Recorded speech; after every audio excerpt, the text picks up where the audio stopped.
You wanted to see me, headmaster? A cautious knock preceded a movement of the door ajar, behind which the nervous face of Septimus Lupin. He hadn't been at all well, a bit of a fever and some sleepless nights. Where he had slept he had had recurrent dreams of running through the undergrowth and through forests. Indeed, Septimus. From his desk, at the far end of the headmaster's office, Severus Snape looked up, his gaze channeled down his long nose and directly towards him. I asked Professor McGonagall to send you up, as a matter of all seriousness. Septimus watched as Professor Snape put down his quill and got to his feet as his stomach sank to his knees. He was for it. They knew he had been out of bed after hours, and probably about the container in his pocket. Your mother, and your father, are who I want to speak to you about. Yes? Stomach now in the location of his knees, not yet restored to his chest, however. He would admit to the former and would offer attempts to catch up on schoolwork by going to the library as an excuse. The excitement of a fortnight before, and his feeling of being unwell this week had meant that a couple, assignment deadlines had crept up on him, and Monday, being the deadline for them all, meant that he had had to do what he could. So, having been dismissed from the almost empty hospital wing by a perplexed but efficient Madame Pomfrey, who could discern no firm cause for his symptoms, had headed not for his bed as instructed, but to hold a candle high in the library and copy notes out that he could use in his analysis of why goblins aren't altogether evil and why fairies aren't altogether good, set by Professor Sprout, who had been given the extra role of cross-species education for the students. He would not admit to his other reason for being at the library, not the reason, nor the means. Septimus's mind drifted to the box of non-wizard flu powder that his mother had given him to contact her, and the fact that, despite considering using it to talk to her, for he was missing her so very much, he actually hadn't tried. But he had been out of bed. Madame Pomfrey tells me that you are unwell, Snape began, his face stone-like and unreadable. Septimus nodded. Can you describe the symptoms? Itchy, he conceded, looking down. And hot. Quite sick. I feel like I need to sit down. When I do go to sleep, my dreams make me feel sick too. My mind goes tearing around a forest. Mused Snape. So, do you think it might have been something to do with the bump on your head from the games? Or have you felt like this before? He gestured to a chair near his desk, and Septimus paced over to it, sitting gratefully. When I've felt tired, I have felt like this. Or when I've missed Mum and Dad. It can't be just the fall I had. Last time, you gave me a potion. And did it help? Septimus nodded. Snape did not reply immediately. Instead, he sat down in his own chair, steepling his fingers thoughtfully. When Septimus' thoughts of illicit roamings around the school were definitely out of the picture, Professor Snape then asked, did the worry of your work make you feel worse, and did your work after lights out make you feel better? If you please, sir, exclaimed Septimus in alarm, his face flushing red in embarrassment, I am behind. I didn't want to get into more trouble, and we, that is to say Julian and Daron, and sometimes Rufus too, like to go down to the Quidditch pitch to watch how Jason Cruglington is coming along with the Quibball. I'm sorry for breaking the curfew. Maybe if I'd asked Professor McGonagall. Would you have asked Professor McGonagall to use her fireplace as well? The headmaster's eyes were glinting as he watched Septimus Lupin squirm. If you will explain yourself, then maybe your punishment will be less severe. Septimus hung his head in shame. I just wanted to speak to Mum, he sighed, feeling very sorry for his actions. I didn't actually use the flu powder. But you did think about it? Septimus nodded slowly, putting his hand over his trouser pocket, in which still resided the presently discussed powder. He just wanted to speak to her. and the thoughts he had in his minutes since the Halloween games had meant he had missed her more than usual, even though he knew that, from his promise from his Uncle Kay, his mum would be back once she had finished her work for Dad, and the universal connection, which would probably be Christmas. But the settling down of the students, minus several of the non-wizards who had returned home, had allowed the past 2 weeks to resume work. However, he knew that Sam Potter was to be called to give his account of what happened that night, and as such their head boy's usual happy, confident sparkle was missing. It had even been his birthday, Darren had told him, and he'd been out with his parents. But, from what Septimus had seen, even this had not perked him up, and he, Septimus, might have gone to Sam to talk.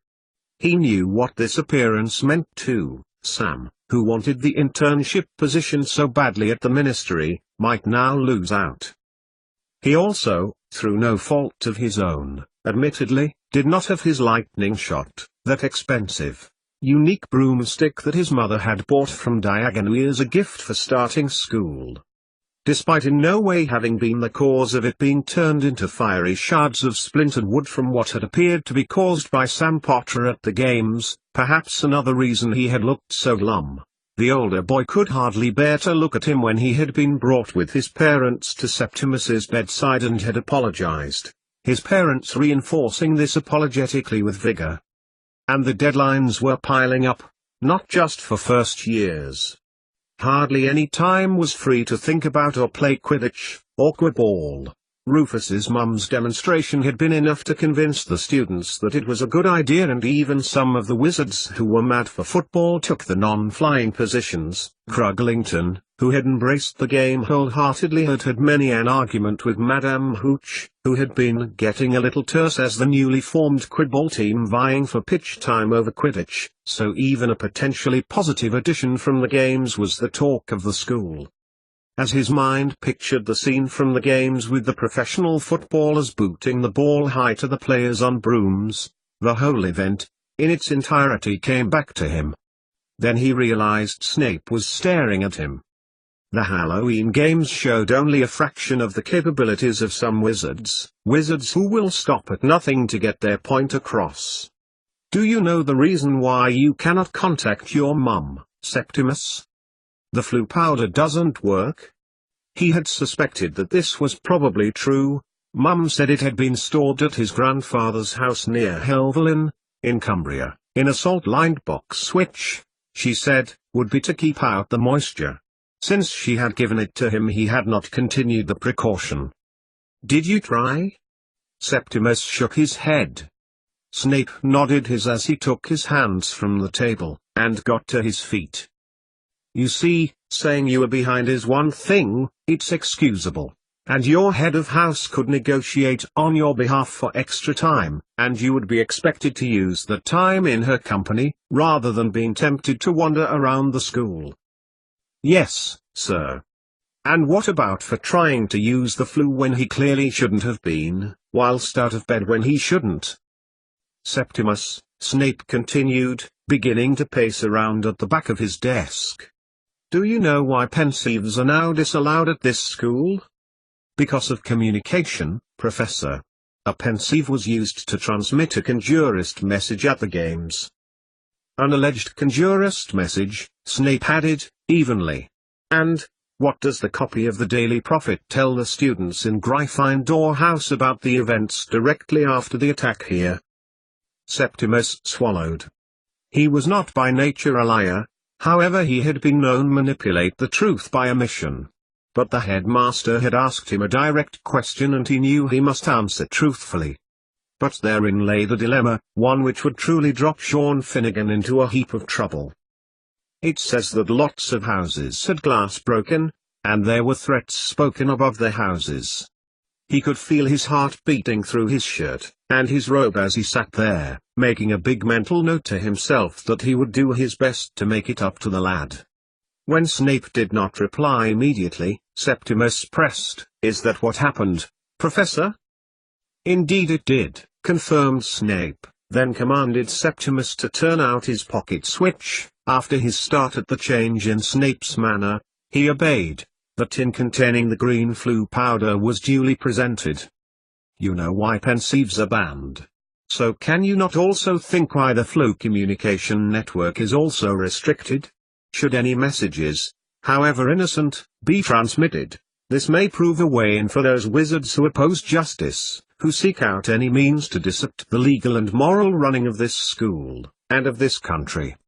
Taking up the flu powder, Septimus was relieved to see that, rather than destroying the tin, Snape pulled open his desk drawer and tossed it in. Then, he leaned on the back of the chair and towards the boy. "We are isolated here, in the north, Septimus." That was what the founders of the school had in mind, so that students could be made free of distraction and allow them to focus on their academic work and magical skills and abilities. As such, we are in a bubble and we do not see the feverish, frantic work that our government and our skilled wizards, as reciprocators, or the non-wizard police and security forces are doing, collecting evidence for a fair trial and an inquest into both the civil unrest all over the country as well as a fair hearing for the suspects, and for Sam Potter, too. Turning, Snape pulled his fingers through his long black hair, his manner as cold as ever, but this time, there was something odd about the headmaster's tone, thought Septimus, as he tried to work out what it was as he watched him pace up and down behind his desk. Quite frankly, the feint that was carried out 2 weeks ago here, at least your Uncle K believes it to be subterfuge, showed that as much as Hedgewoods is isolated we are very much part of this country and the world beyond its edgestones. But to preserve ourselves we must regroup, and that means security in our hearths as well as beyond our walls. That means that we allow ourselves to heal as a community including the non-wizards, who returned after the feast and will, should they wish to, return to Hedgewoods. The chimneys are all barred, Septimus, as a device for communication, and for those attempting to do so, the punishment is severe. It is? Septimus now felt panic overtake him. Whatever it was, the punishment for this was going to be big, uncomfortable, and would involve him losing privileges.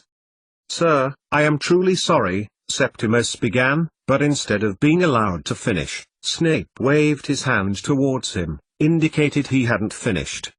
"I was wrong in saying all of the chimneys at Hedgewoods are barred, for there is one which never is, one which I was fortunate to be able to call on for help in the direst of circumstances, that which is close to all of our hearts, the treatment of your father of his critical illness." At this, Snape stared at Septimus, unnerving him, and the boy began to quiver. "Sir?" Septimus was truly at a loss now to keep up, and to think he was here not 15 minutes before thinking he would be being taken apart to answer for his leaving the dormitory and breaking the school rules for it. Now, he was being asked to consider the consequences of the attacks which threatened non-wizards. "We have been in contact on several occasions with your mother, as you know. You have spoken to her, have seen her, and touched her, although only in a virtual way. Unfortunately, we have had to close this means of communication with Mrs. Lupin too, for the sake of security. Yet as you know, your mother is in the process of investigating and researching ways and means she can treat and cure your father. From her point of view, she has been unable to reach us. And, for all we know, she may have the treatment already. Come, Septimus," he added, waving his hand by the boy, who understood, and got up. "We know this, because she sent an owl to me. Nothing untoward about that, you may imagine. However, it has been forensically tested, magically so, and shown to have been intercepted at least half or dozen times. By whom, the Ministry wizards are refusing to spend valuable time in discovering, as yet at any rate, for they have far more pressing matters to which to attend.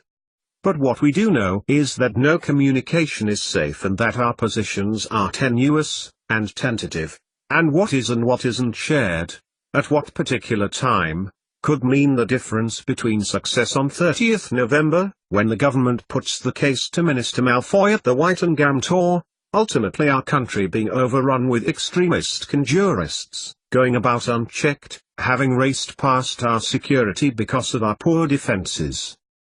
He stopped abruptly, and Septimus wondered whether it was because Snape had said too much. It was hard to decipher his expression, however, for that had barely changed since Septimus had come to the headmaster's door. "Your mother has made progress, though she does not say what. Would you like to speak to her, before we discover precisely what?" "But I thought you said."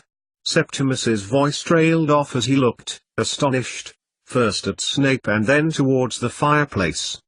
Then, his glance fell upon Snape's desk, in particular his top drawer. "No, we do not need your special flu powder, Septimus," Snape chided, "but I shall keep it safe for you, and out of temptation's way. No. I mean, as we did before. You know of whom I speak when I talk of Regulus Black." A light in Septimus's head switched on. Darren had often talked about his father, and of how his brother Dudley had gone to work with him at British Flu. He had seen a picture, a wizard-moving picture, of the man, and the striking similarity he had with Sirius, although with a beard, and a slightly more angular face, a feature which Darren had inherited. Mr. Black, through his skill and political negotiations, concocted this fireplace to that which is in your mother's bedroom. He disconnected it immediately, as did the rest of the BF operatives on the 30th, once it had been quickly established that the enemy were using it to coordinate attacks. As this one should never have existed, Mr. Black took the precaution of disconnecting it too. He has reversed this tonight and reinstated the connection. Septimus paused for a moment, as his mind processed this information. "Does Mum know why?" "Not exactly," Snape replied, "but your mum is canny enough to know that there is a perfectly logical explanation for her lack of contact with me, and also with Mrs. Black, with whom she had also been conversing. Probably," the headmaster added, but to himself.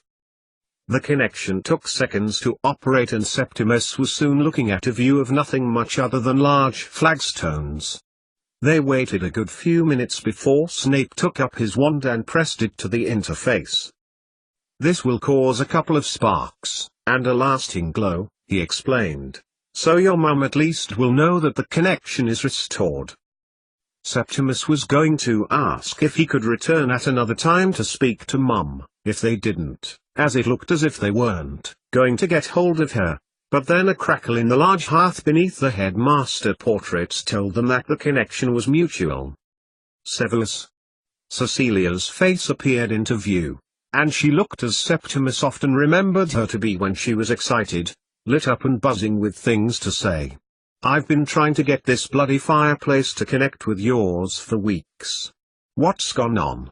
I sent you an owl, and, well, I need you to look at what I've come up with." Septimus smiled at her enthusiasm. It felt warm and welcoming, like he remembered when they were all living together, and Mum would come home in an equally enthusiastic manner, and rave happily about it until he and Dad were too tired to listen. That has been before sadness and division between his parents had crept in, back in what his mind told him were the good times.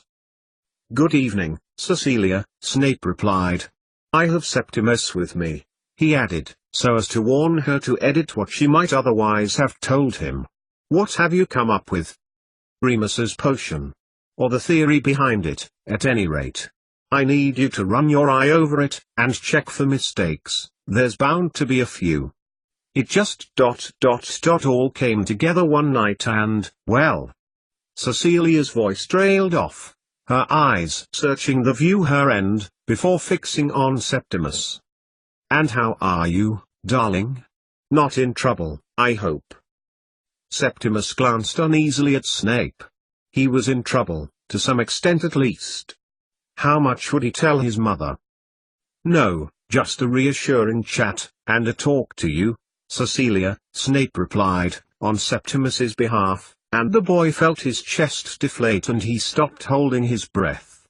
Forcing himself to smile, he looked at his mother, the words she had just spoken like the breath of angels. "You have Dad's potion?" Cecilia realized she had probably not made herself clear, and she extended her hand towards the cold flu interface towards him, replying, "Not quite, little Tim. Professor Snape needs to check my ideas, then he can take them up and use them in the potion. But he tells me that the potion he used last time helped Dad a good deal. This should make the process of recovery even faster." She then looked at Snape. "Hold on, I have it written down. Do you have enough energy to receive it? I won't be able to hold the connection myself, of course." "I'll channel some," Snape replied, as Cecilia ducked out of vision, only to reappear holding a parchment bundle. "It's rather lengthy," Cecilia's voice sounded apologetic, "but I wanted to be thorough." "Hold it up, and to the connection," Snape instructed. Using his wand as a guide, he pulled at the bundle of parchment, as if trying to pull an overlarge parcel through the letterbox. Septimus resisted the urge to reach up to help. Eventually it came through with a low pop and, with the force he was using, Snape took a few reactive steps back. "I will review forthwith, and return the flu," he replied, as his wand transported the bundle to his desk. "We have had a good deal of civil unrest in the last 2 weeks, as you might have realized. With the lack of any collaboration between magical educational establishments, something must have been adrift." Cecilia nodded, her features not as convincing as her gesture, and then changed the subject by asking Septimus about school, and whether he was enjoying it, and whether he had seen Dad recently. Septimus replied that there had been the Halloween games, which had not gone as altogether expected. Snape had interjected, in a tone which implied that it was a subject for another time. Septimus had told them how their plan at the lower hunt had worked, and that some of the students from non-wizard families had been ill, and gone home, with the exception of Julian and Jason Cruglington.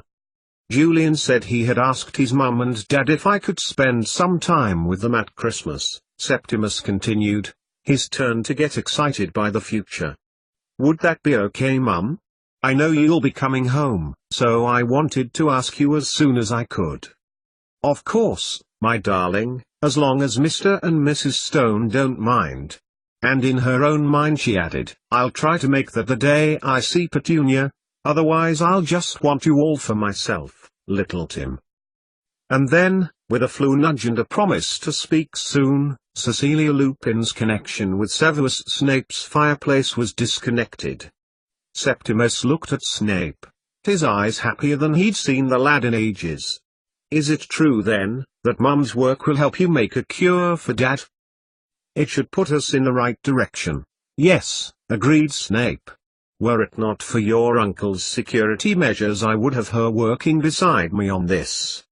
But, in the grand scheme of things, this is the better compromise. Your mother has done everything in her power to get us as far as we can, and now I take up the baton, so to speak," he added, walking round to the further side of the desk again and surveying the 6-inch-high bundle waiting for review. No wonder he felt tired. The energy needed to be converted for that matter-to-matter transformation. "And while I could look at this now," Snape continued, approaching Septimus, "a couple of hours won't hurt. Would you like to see your father now?" If Septimus could look happier, Snape would like to have seen it. The boy was beaming at the suggestion, as if Christmas had come early. Then a cloud passed over his sunny features. "I'm not about to get expelled then, sir?" Septimus sought to clarify the reason for his original summoning. Snape allowed himself a small smile, which played at the corner of his mouth. "No, but you shall spend the week, when you are not visiting your father, with Professor McGonagall. Quibble will have to develop without your watchful eye. Once you have demonstrated your understanding as to the gravity of the events a fortnight ago, then I will know that you have learned your lesson." He beckoned Septimus over to the space between his desk and the office door, a space large enough to step towards the fireplace. Septimus's stomach creaked a little in anticipation of the flu journey they were about to encounter to St. Mungo's. "Just before we leave, do you feel as if you are in need of some relief from the emotional stress symptoms you were experiencing, Septimus?" From his robe pocket Snape extracted a vial and held it out towards the boy.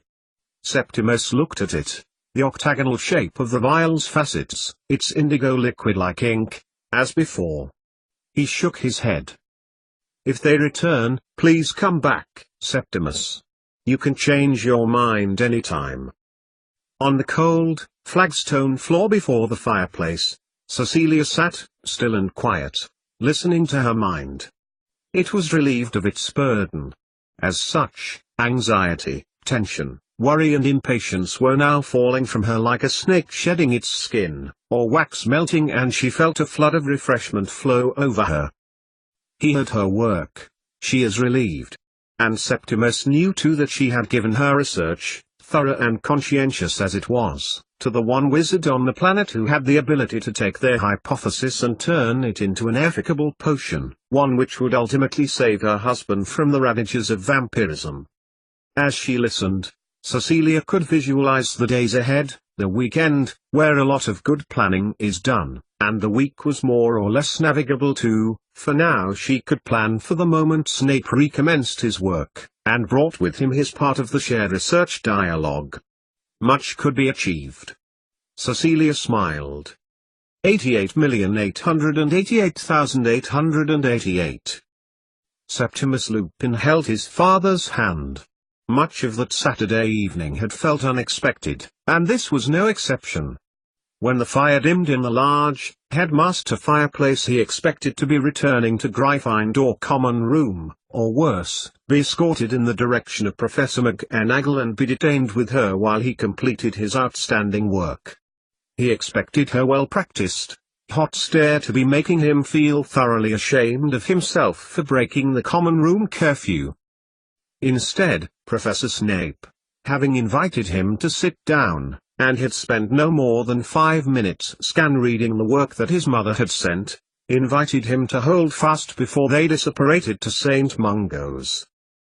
He couldn't possibly have read what Mum had to say, Septimus thought as they made their way down the wide, sandstone steps to the lower floors, where the critical cases were. He couldn't possibly have understood everything she had written. Snape, on reaching the door to the critical ward, beckoned Septimus to walk with him, apart from a check that he had landed well. Disapparating via the headmaster's room was the one and only way this method of wizardly transportation could be used. He had said very little, and it occurred to Septimus that he might still be thinking about what he had been reading. Gesturing to the chair that the medical orderly elf had placed next to the bed of his father, Snape strode past Remus Lupin and immediately engaged in conversation with the duty healer.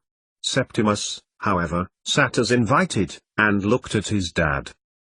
Apart from the intravenous delivery of potion, fluid and mineral delivery, his father looked a little better than he had imagined, apart from being unconscious. The scar on his face seemed to have healed, though he looked very pale, and Septimus reached down to hold his hand. "Mum sent something to help Professor Snape with your potion medicine," he began, his initial embarrassment at speaking to his father, when Remus was first there, long gone. "She's been working hard," Uncle K said. "Once she has finished her work she can come back. By Christmas," he added, clarifying his assertion to his unconscious father. "And you look a lot better," he added, as the orderly elf came to change a bag hanging below the bed, and one higher up, tutting a little at Septimus's presence, and the boy shuffled back.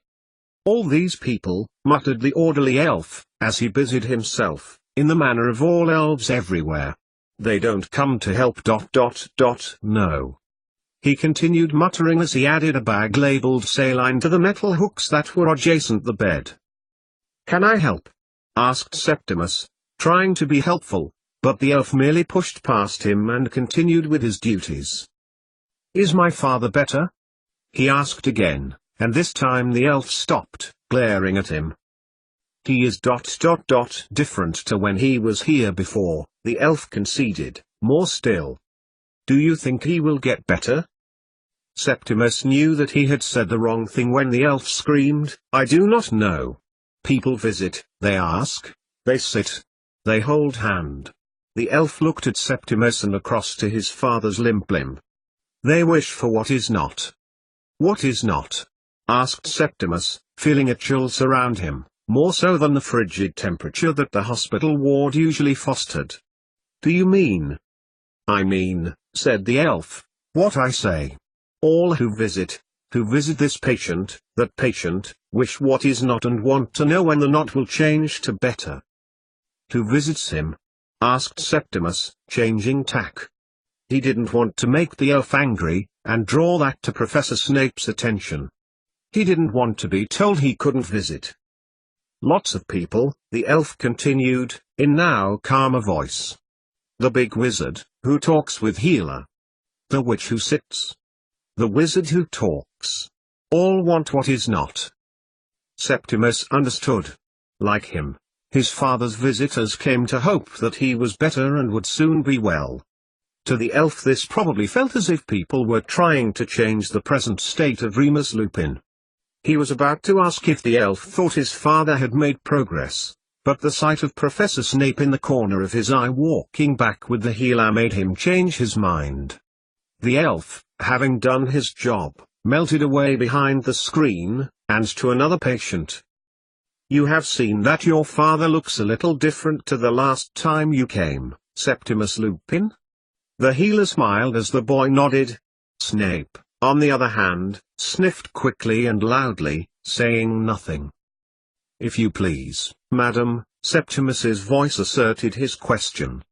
"Does my father get a lot of visitors?" "Only," the elf said. The Healer smiled, stepping towards Septimus as he broke off, awkwardly.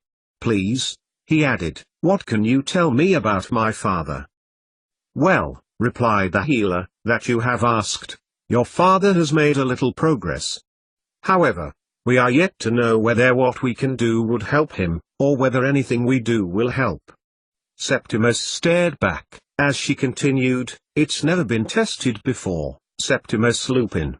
No other victim of a vampire bite has been ever brought in for treatment in Britain. Even in these enlightened times, where research is being encouraged, the hospital in Romania, where the world's best, indeed only, expert works, even he has never tried what we are trying. Constantin has been forthcoming with knowledge, but unfortunately has supplied nothing your father needs." Septimus looked uncertainly between the short, older-looking Healer, and Professor Snape. As if to answer his yet unformed question, Snape interjected, "Healer Jones has explained this to you, Septimus, because she feels you are old enough to face the truth of your father's condition, and the reality of what she, and I, are dealing with. It is not straightforward. There are no guarantees. There is nothing other than your father still unconscious. However, he has improved, a little. This does not necessarily mean he will continue to improve." Snape's face was firm, and unreadable. This was common, but now its solidity felt comforting, that the situation was not being kept from him. Somehow, that was reassuring. They were treating him like an adult. "Sir madam," Septimus began. "Perhaps I can visit next week? I'd like to talk to Dad. Somehow I don't know it feels like it helps." "Certainly. Many people derive a good deal of comfort from speaking to their relatives. I know that your Uncle Cleus talks to your father." Just as the elf said, Septimus recalled. "The wizard who talks," he said. "And there was a witch who sits." He looked quietly at his father's still body and wondered whether he could hear him, and whether he could hear Uncle K. But who was the witch who sits? Looking up and about to ask if Professor Snape knew who the witch who sits might be, but he and the Healer had begun a discussion about potions, something which was clearly important as the Healer was being followed by a quill and parchment which was apparently taking notes of what the Snape was saying. "Oh Dad," thought Septimus, as he looked at his father's face. "I miss you. And I miss Mum. She's coming back for Christmas, she'll come to see you, I know she will. Please, please get well." As his thoughts lingered on his father's features, hoping that Septimus's silent wish would get into his mind, his eye caught something on the black, onyx tiles, a curl that he could see from the light distant from the corridor. bending his knees. With Snape and the healer still locked in discussion, he stretched out his arm and closed his hand around it. Opening his hand and turning it to the dim rays, Septimus looked at it. Nothing much, he decided. A little piece of paper with a few lines on it, which probably had come from a document of some sort. Time to say goodbye for the evening. Snape's voice was close to his ear and Septimus jumped, pushing the inconsequential scrap into his trouser pocket. He glanced at the headmaster before leaning over to his father. "I love you," he whispered, close to his ear, then kissed him on the cheek.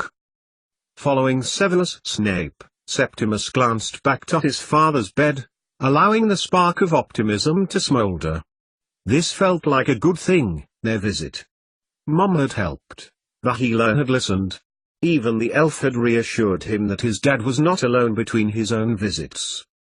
"Yes," Snape said, as they reached the top of the hard, sandstone steps whence they had descended some time before.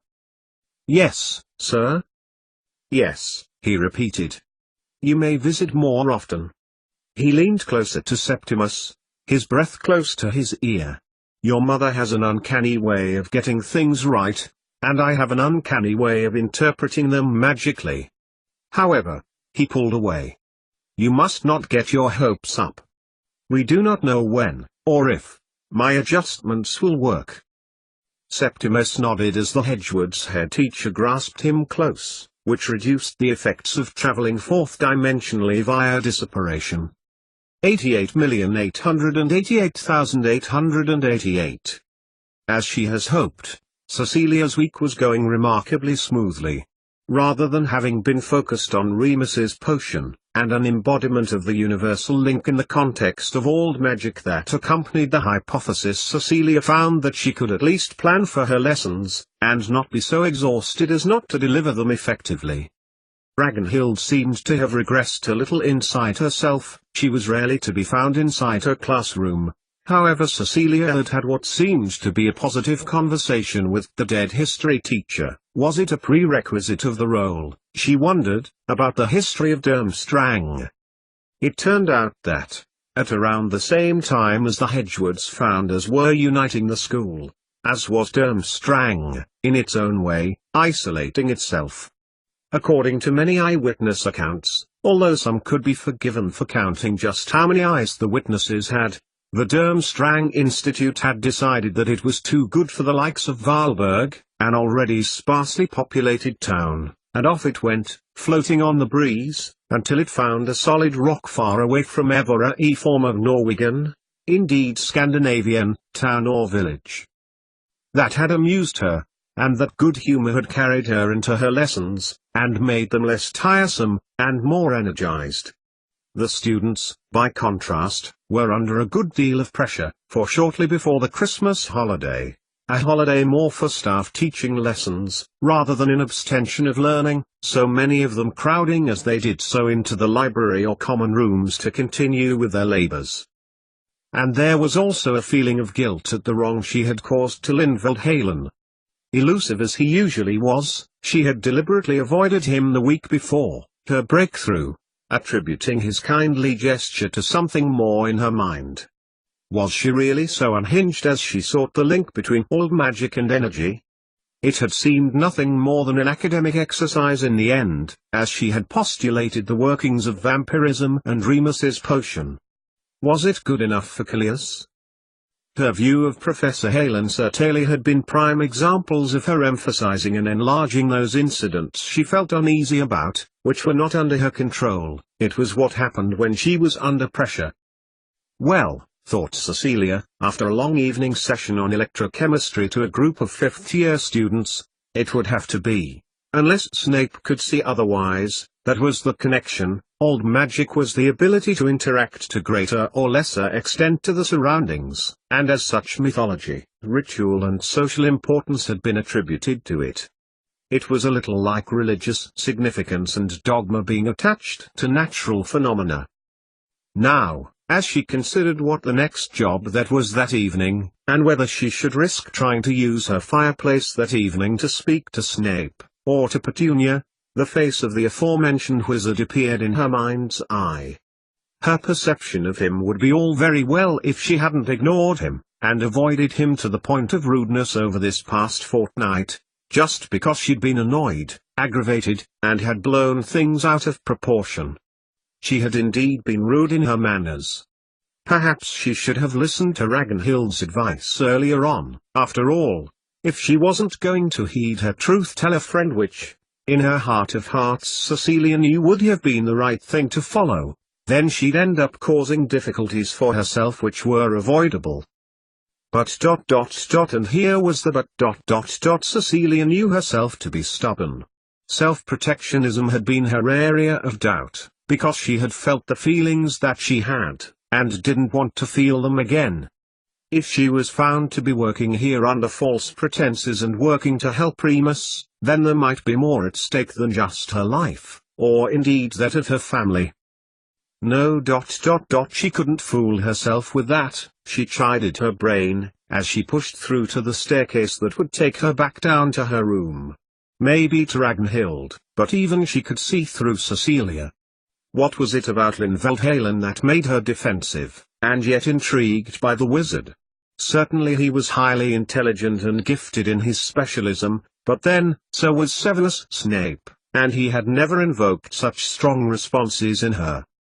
So, it was therefore a shock to find the wizard himself waiting outside her bedroom for her to return from teaching, and an even bigger shock that, half an hour later they were in his classroom, with a particularly tricky physics equation that definitely involved the speed of light, a constant that she had never been successful in using correctly in calculations, and a Lindvelhalen who seemed genuinely to be struggling with his concept. "May I ask, Cecilia, whether you mind at all in giving me assistance? Only, this problem has been most irksome." She felt herself smiling at the interesting sentence construction, and that the highly regarded and able wizard had felt it necessary to ask her. "Not in the least," she replied, keeping all other facets of the question, humorous or otherwise, from her mind. "Where would you like me to start?" "Matter." Lindveld, fleet of foot and light of touch indicated the constant that was the speed of light. "Why, when I vary the input of the spell, does it change?" "The speed of light cannot change, it's a universal constant." "Well, if you don't know, I don't," thought Cecilia, but rather than say them aloud she went on to agree with him. Constants in physics were only arrived at and agreed upon with as much, if not more rigorous interrogation than victims of the Spanish Inquisition. "Is there some physical interaction with matter, do you think? Have you considered background magic, as you reminded me?" "Of course you have," Cecilia told herself, annoyed. Yet, I was asked this question, Cecilia Lupin, by a student, and to my shame, couldn't answer. His face buckled a little, as if the challenge of being stumped was difficult to grasp. It involved genes, and why, when the particle nature of energy was changed, the DNA was altered, such as in changing the species of an animal in a transfiguration spell. I carried out both computations, at the macro level, and the micro, with, well, these results. And he threw anger at the inanimate blackboard onto which he had scribed the calculations as if he hated it. "You know," said Cecilia after a while, her head tired from the day, but the challenge of a problem ensuring there would be no rest for her yet, DNA can be altered. The organism that is transfigured, like you or I, would feel nothing. Yet, James Clerk Maxwell, though he had not named it, described a quantum event if cells were changed, even in mitosis, or meiosis. You have heard of James Clerk Maxwell? The silence at her small speech was deafening, and Cecilia was prompted to ask, "You do know who James Clerk Maxwell was?" "Yes." Cecilia could see something being recalled in Lindveld's mind as he paced the room, one hand under his chin, deep in thought. "Yes. Quantum effects, too small to see." He glared at the offending board again, before wiping a little of the first calculation off with his robe sleeve. "Yes, I know. He mentioned it." "What?" "In his work," Lyd clarified. He mentions it. Like, a plane shape, a triangle, can't be two-dimensional. When you get down to the flatness, whatever it has been put onto has a dimension, even though it might be small, in micrometers, and then even smaller. Energy, light, magic, Cecilia whispered to herself, but not quiet enough for it to be undetected, and this time it was Lindveld's turn to question her. "What?" he asked, a light turning on behind his eyes. But before Cecilia could say anything, Lyd qualified, "Of course. Severus Snape's discovery. You worked with him." It wasn't a question, and Cecilia took the opportunity to repeat his last sentence, as if to agree with him. "What is your premise?" she went on to ask. Lindveld's eyes narrowed for a moment. "Energy fields and how they are affected by magic and spells. I spotted the mistake in your hypothesis, remember?" "Yes, you did," Cecilia almost snapped back. But ... She stared at the calcium carbonate streak board, streaked in a complicated set of numbers and letters which meant more to Lindveld Haaland than to her. "And yet. What if your premise is invalid?" Lyd rolled his eyes. "Well done, Jocelyn Bell Burnell," he groaned. "Come on, I want Cecilia Lupin's opinion." "I need to understand a little more before I give it," she confessed. So, instead of feeling embarrassed and awkward in the wizard's company now, Cecilia listened and felt more at ease, as if conversing with a peer, someone on her level, so to speak. "Perhaps," said a little voice in her head, "Ragnhild was right after all." The hypothesis around energy fields turned out to be based on the nature of electromagnetic radiation, which everything, from people, plants, animals, to stars, and even matter and energy is yet undetermined in space. This Cecilia knew, but she listened anyway. This meant that everything that physically existed could be said to have a magical character, since magic was energy. This made sense too, as did the premise that although everything has the potential for magic, it was tapping into the energy source to allow magic to have a pathway that was the trick, and for some objects the pathway was more easily discovered than others. For some things no path had been found. And yet, it depended upon the circumstances in which the object found itself. If it was in a position to access magical energy, sometimes it too could open a channel to its hitherto impossible to reach magic. Like myself, thought Cecilia.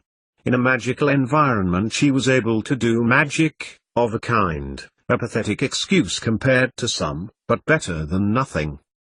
"And you formulated this yourself?" "Based on the skills and abilities of someone I hold in great esteem," Lindveld replied, his eyes alight. "Tabitha Penwright. I once met her, you know. I was in awe of her, I must admit," he added, somewhat shyly. "Would that I could emulate her natural ability, to be able to work intuitively as she does, to have such skill. She said once that you can only do the job that's in front of you," finished Cecilia, to Lyd's genuine astonishment. "I know her, not well, but as you know I worked with her husband." "Severus Snape?" Cecilia nodded. "That figures. It doesn't, because, well, it's strange to think of her as married, considering how all-encompassing her work is." "You wouldn't believe," Cecilia replied, but silently to herself. "But, in his own way," Lyd finished, staring back at his work, "he is as brilliant as she is." "I think there are some elements of genius here," said Cecilia, trying, and failing, to analyze the two formulae. "And I think that what you have here will help me." "Oh? I thought your work was finished? Did you manage to contact the person you needed in the fireplace?" Yes," nodded Cecilia, uncertainly, wondering when she had told him that. "I, have leave to communicate in Britain because of the European Council precept. Although there is a nationwide curfew on the flu network." "How do you think my opinion will help you?" Lyd smiled widely. "Only that it will corroborate my own thoughts. I have my own postulation on the nature of spells, which is yet to be fully considered. But your view on energy. She narrowed her eyes a little. Conjurists would not like to hear what you have to say in terms of magic, Lindveld. You have leveled all things in this world, not least humans. Good point. So, if I've helped you ... have I helped you? Yes. Thank you then, for the help you've given me. As Cecilia returned to her room, with a fresh view on magic, for the second time in their meeting, Lindveld Halen watched her leave, thanking her again, most profusely. 88,888,888. More than anything right now Cleus Lupin wanted nothing more than his bed, and the peace of mind that would allow him to make best use of it. But it was not to be. Now, more than any other time in his career, his political position was at stake. He had people working day and night to shore up the evidence for the Whitengamot, to patrol streets, to question and interrogate, cross-reference and check that evidence was watertight. Overtime was available, night after night, for whoever would take it, but even with this there was a chance that all could be ignored on 30th, and Draco Malfoy would take a different view. Closing his eyes momentarily, Cleus rested, allowing what he had in front of him to drain from his memory.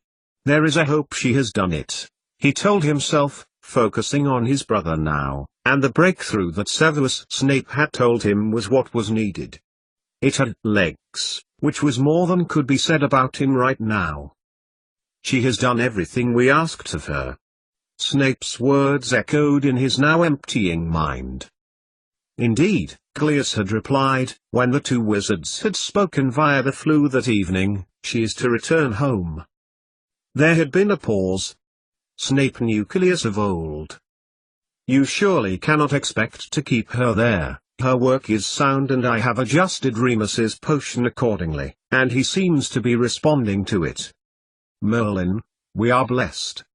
For a moment, just for a moment, Cleus's facade slipped, and an old man, face lined with care and toil, wore an expression of hope and happiness at the prognosis of his brother, his exclamation one of expectation, though hardly wanting to believe it. Was I wrong, then, in telling Septimus that his mother would be coming home? Have you?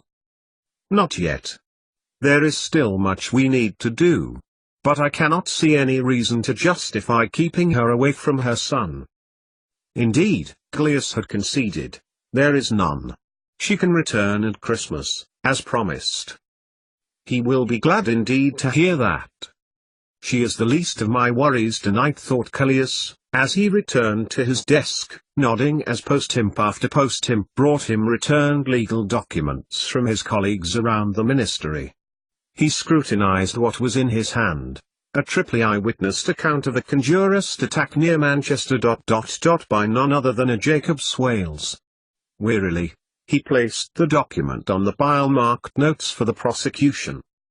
Let her return, Cleus reiterated, considering again his sister-in-law. He could not be so cruel to his nephew. Though she may not necessarily stay returned,